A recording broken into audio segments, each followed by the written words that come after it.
उत्तरी बिहार में सामा चकेवा आज महिलाएं मना रही है। सामा चकेवा मनाने का कई मायने हैं। आपको बता दें कि सामा चकेवा का खेल खेलने के लिए महिलाएं सामा और चकेवा की मिट्टी की मूर्ति बनाती हैं। फिर उसे सुखाकर बांस की डलिया में रखती हैं। सूखने के बाद मूर्तियों को रंग से रंगाई करती हैं और सजाती हैं। सजाने के बाद सभी बहनें उन मूर्तियों के संग खेलती हैं और गीत गाते हुए अपने भाई की सलामती की प्रार्थना करती हैं।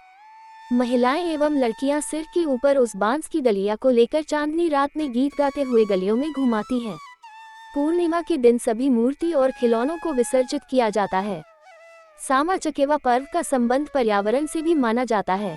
पारंपरिक लोकगीतों से जुड़ा सामा चकेवा मिथिला संस्कृति की वह खासियत है।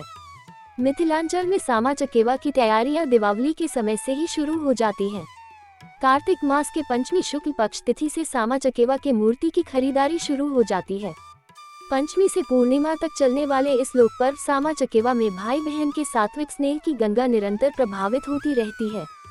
पर्व के दौरान बहन अपने भाई के दीर्घ जीवन एवं संपन्नता की मंगल कामना करती है। पौराणिकता एवं लौकिकता के इस लोक पर्व की कहानी कुछ यूं है। भगवान कृष्ण की पुत्री श्यामा और पुत्र श्याम के बीच अपार स्नेह था। कृष्ण की पुत्री श्यामा ऋषि कुमार चारुदत्त से ब्याही गई थी।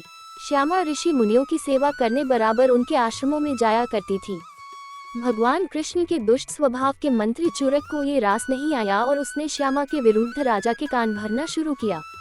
क्रोध होकर भगवान श्री कृष्ण ने श्यामा को पक्षी बन जाने का श्राप दे दिया। श्यामा का पति चारुदत्त भी भगवान महादेव की पूजा अर्चना कर उन्हें प्रसन्न कर स्वयं भी पक्षी का रूप प्राप्त कर लिया। श्यामा के भाई एवं भगवान श्री कृष्ण के पुत्र श्याम ने अपने बहन बहनोई की इस दशा से मर्माहत होकर अपने पिता की ही आराधना शुरू कर दी। इससे प्रसन्न होकर श्री कृष्ण ने उससे वरदान मांगने को कहा। तब पुत्र से अपने बहन बहनोई को मानव रूप में वापस लाने का वरदान मांगे जाने पर उन्हें पूरी सच्चाई का पता लगा और उन्हें श्राप मुक्ति के उपाय बताते हुए कहा कि श्यामा रूपी सामा एवं चारुदत्त रूपी चकेवा की मूर्ति बनाकर उनके गीत गाए और चूरक की कारगुजारियों को उजागर करे तो वे दोनों पुनः अपने पुराने स्वरूप को प्राप्त कर सकेंगे।